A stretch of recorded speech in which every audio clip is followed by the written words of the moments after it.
നമുക്കിന്ന് വീട്ടിലുണ്ടാക്കിയ ബീഫ് റോസ്റ്റിനകത്തുനിന്ന് കുറച്ചെടുത്ത് കുട്ടികൾക്കൊക്കെ ഈവനിങ് സ്നാക്സ് ആയിട്ട് കൊടുക്കാൻ പറ്റിയ ഒരു കട്ട്ലേറ്റ് ഉണ്ടാക്കിയെടുക്കാം. അതിനായിട്ട് ഒരു ബൗളിനകത്ത് ഞാൻ കുറച്ച് ബീഫ് റോസ്റ്റ് എടുത്തിട്ടുണ്ട്. അതൊന്ന് തേങ്ങാക്കൊത്തെല്ലാം മാറ്റിയെടുത്ത് ഒരു മിക്സി ജാറിനകത്തിട്ട് ഒന്ന് ക്രഷ് ചെയ്തെടുക്കാം. ഒരു പാൻ വെച്ച് നന്നായി ചൂടായ ശേഷം അതിനകത്തേക്ക് 1 ടേബിൾ സ്പൂൺ വെളിച്ചെണ്ണ ഒഴിച്ചു കൊടുക്കാം. വെളിച്ചെണ്ണ ഒന്ന് നന്നായിട്ട് ചൂടായിട്ടുണ്ട്. ഇനി ഇതിനകത്തേക്ക് അല്പം കടുകും കറിവേപ്പിലയും കൂടി ചേർത്ത് കൊടുക്കാം.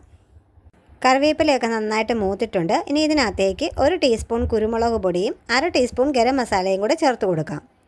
ബീഫ് എല്ലാ മസാലയും ചേർത്ത് വേവിച്ചതായതുകൊണ്ട് വേറെ മസാലകളൊന്നും ഞാൻ ഇതിനകത്തേക്ക് ചേർത്ത് കൊടുക്കുന്നില്ല. ഇനി ക്രഷ് ചെയ്ത് വെച്ചിരിക്കുന്ന ബീഫും കൂടി ഇതിനകത്തേക്ക് ഇട്ട് കൊടുക്കാം. എന്നിട്ടൊന്ന് നന്നായിട്ട് ഇളക്കി യോജിപ്പിക്കാം. ഇനി ഇതിനകത്തേക്ക് മീഡിയം സൈസിലെ 2 കിഴങ്ങ് പുഴുങ്ങി ഉടച്ച് വെച്ചിട്ടുണ്ടായിരുന്നു.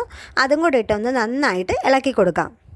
ഇതിപ്പോൾ നന്നായിട്ട് ഇളക്കി യോജിപ്പിച്ചിട്ടുണ്ട്. ഇനി ഫ്ലെയിം ഓഫ് ചെയ്ത് വെക്കാം. ഇതൊന്ന് നന്നായിട്ട് തണുക്കട്ടെ. ഇനി 2 മുട്ട എടുത്തിട്ടുണ്ട്. ഇതൊന്ന് നന്നായിട്ട് ബീറ്റ് ചെയ്ത് വെക്കാം. തണുത്തപ്പോൾ ബീഫിൻ്റെ മിക്സ് ഒന്ന് നന്നായിട്ട് ഞാൻ കൈകൊണ്ട് കുഴച്ചെടുത്തിട്ടുണ്ടായിരുന്നു. ഇനി ഇതൊന്ന് നമുക്ക് കട്ട്ലേറ്റിൻ്റെ ഷേപ്പ് പോലെ ആക്കിയെടുക്കാം. ഞാൻ ഓരോ ചെറിയ ഉരുളകളായിട്ട് എടുത്തിട്ട് കയ്യിൽ വെച്ച് ചെറുതായിട്ട് റൗണ്ട് ഷേപ്പാക്കിയാണ് എടുത്തിരിക്കുന്നത്. അങ്ങനെ എല്ലാം ഒന്ന് റൗണ്ട് ഷേപ്പിലാക്കിയെടുക്കാം. ഞാനൊരു 3-4 ബ്രെഡിൻ്റെ സ്ലൈസ് എടുത്ത് ഒന്ന് മിക്സിയിലിട്ടൊന്ന് ക്രഷ് ചെയ്ത് വെച്ചിട്ടുണ്ടായിരുന്നു. ഇനി നമ്മൾ ഉണ്ടാക്കി വെച്ചിരിക്കുന്ന കട്ട്ലേറ്റ് മുട്ടയ്ക്കകത്തൊന്ന് ഡിപ്പ് ചെയ്ത് ബ്രെഡ് ക്രംസിലൊന്ന് മുക്കി ഓരോന്നായിട്ട് എല്ലാം അങ്ങനെ ചെയ്ത് വെക്കാം.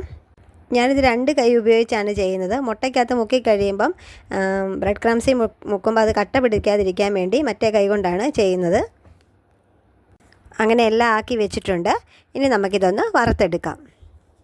ഇനി ഒരു പാൻ വെച്ച് നന്നായി ചൂടായ ശേഷം വറുക്കാൻ ആവശ്യമായ എണ്ണ ഒഴിച്ചു കൊടുക്കാം. ഞാനിവിടെ വെളിച്ചെണ്ണയാണ് ഒഴിച്ചു കൊടുക്കുന്നത്. എണ്ണ നന്നായി ചൂടായിട്ടുണ്ട്. ഇനി ഇതിനകത്തേക്ക് കട്ട്ലേറ്റ് ഓരോന്നായിട്ട് ഇട്ട് കൊടുക്കാം. തിരിച്ചും മറിച്ചും ഇട്ട് കൊടുത്ത് ഒന്ന് ബ്രൗൺ കളർ ആകുന്നത് വരെ ഫ്രൈ ചെയ്തെടുക്കാം. ഇപ്പോൾ പാകത്തിന് ബ്രൗൺ കളറായി വന്നിട്ടുണ്ട്. ഇനി ഇത് എണ്ണയ്ക്കകത്തുനിന്ന് കോരി മാറ്റാം. അങ്ങനെ ബാക്കിയുള്ള കട്ട്ലേറ്റും ഇങ്ങനെ ഉണ്ടാക്കിയെടുക്കാം. അങ്ങനെ വളരെ എളുപ്പത്തിൽ നല്ല സൂപ്പർ ടേസ്റ്റുള്ള കട്ട്ലേറ്റ് ഇവിടെ തയ്യാറായിട്ടുണ്ട്.